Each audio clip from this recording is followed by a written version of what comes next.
कौनो मेहरारू अपना मौरत के रहन पे हैरान हिया कैसन इतना कैसे चेंज हो गई हो। हमके तो भरोसे नहीं खे हो इतना बदल जाइबे के वो जनले ना रहली। सुनी कहे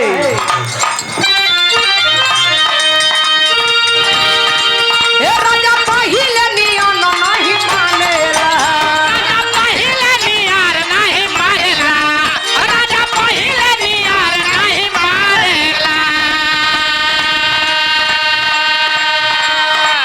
आई अपना मेहरी के घर ले जानेला, हरि के घर लेखा जानेला, अपना हरि के घर लेखा जानेला।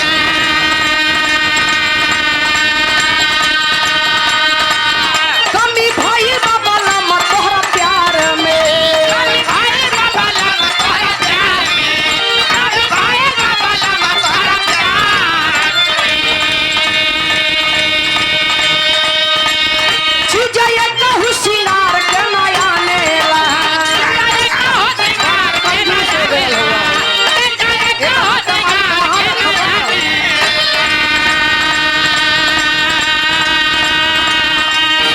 हे राजा पहिले नियन नहीं मानेला, अपना हरि के घर लेखा जानेला, कमी भाई बाबा मत तोहरा प्यार में चुजय कहू सिंगार के नया नेला।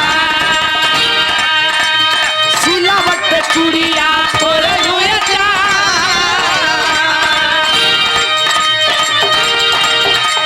सिलावट पे चूड़िया तोरे लुए जा। अपने राजा जी के दिलवा खाए, तोरे लुए जा।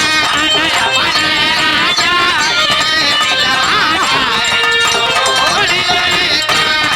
अपने राजा जी के दिलवा खाए, तोरे लुए जा।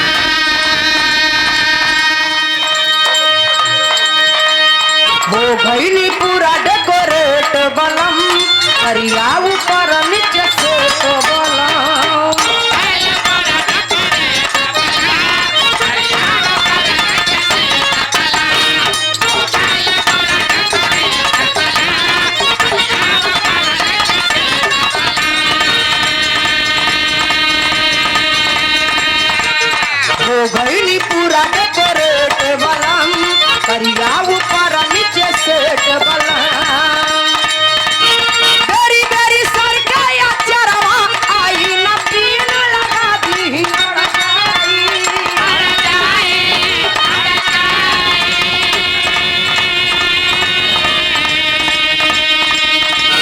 बेरी बेरी सरकाया चरवा आई न पीन लगा दी अड़काई।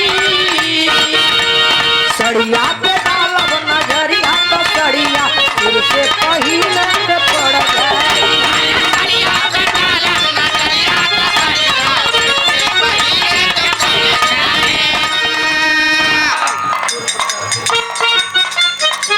बड़े ही सम्मानित अपमानी विकास राज पूर्व प्रत्याशी विधानसभा चकिया बहुजन समाज पार्टी से सुंदर पंखुड़ियों में गुथा हुआ पुष्पहार और ये 500 रुपए का पुरस्कार।